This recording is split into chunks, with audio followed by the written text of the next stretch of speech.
मैंने बरेलवियत क्यों छोड़ी? उसकी सबसे बड़ी वजह यह थी कि मैंने सिर्फ एक जुमला सुना कि नबी अलैहिस्सलाम से भी मांगना हराम है। तो मैं डर गया कि यार सारी जिंदगी तो हमने कब्र परस्ती की है, बुजुर्गों को मदद के लिए पुकारा है, उन बाबों को हम मदद के लिए पुकारते थे जो मर के मिट्टी में मिल चुके हैं, कब्र में जा चुके हैं, और नबी अलैहिस्सलाम से मदद मांगना हराम है। तो मैं तहकीक में लग गया, और जब कुरान की आयत मेरे सामने आई तो मेरा जहन खुलता चले गया कि अल्लाह ताला फरमा रहा है कि जिन्हें तुम अल्लाह के सिवा पुकारते हो वो तो मुर्दा है, बेजान है, उन्हें तो ये नहीं पता कि उठाए कब जाएंगे। जिन्हें तुम अल्लाह के सिवा पुकार रहे हो वो तो खजूर की गुठली के बराबर भी किसी चीज के मालिक नहीं है। कि कुरान कह रहा है कि जिन्हें तुम अल्लाह के सिवा पुकार रहे हो वो तो एक मक्खी भी नहीं बना सकते। जब मैंने कुरान को समझ के पढ़ा तो समझ में आया कि इन लोगों ने तो हमें कहीं और ही लगाया हुआ था। ये लोग अपनी आखिरत तो बर्बाद कर रहे हैं, साथ में हमारी भी आखिरत बर्बाद करने में लगे हुए। सुन लिया दोस्तों आपने, दो कौड़ी के मौलाना आते हैं और दो चार जमात पढ़ने के बाद में सोशल मीडिया पे ज्ञान फैलते रहते हैं कि सुन्नियत ये चीज़ करती है, वो चीज़ करती है, सुन्नियों को बदनाम करने के लिए आ जाते हैं।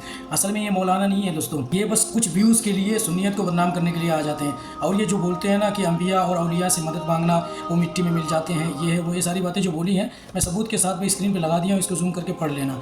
ऐसे लोगों से आप लोग दूर रहें दोस्तों, क्योंकि ऐसे लोग ना तो सुन्नियत के होते हैं ना तो देवबंदियत के होते हैं। एक दो जमात पढ़ने के बाद में आते हैं सोशल मीडिया पर ऐसे ज्ञान फैलते रहते हैं, कुछ व्यूज़ के लिए सुन्नियत को बदनाम करने के लिए आ जाते हैं। ऐसे सोशल मीडिया के मौलाना से आप लोग दूर रहें, क्योंकि इन लोगों को बस रील बनाना है और व्यूज़ हासिल करना है। भाई जब तू सुन्नियत को छोड़ सकता है तो देवबंदियत को भी छोड़ सकता है।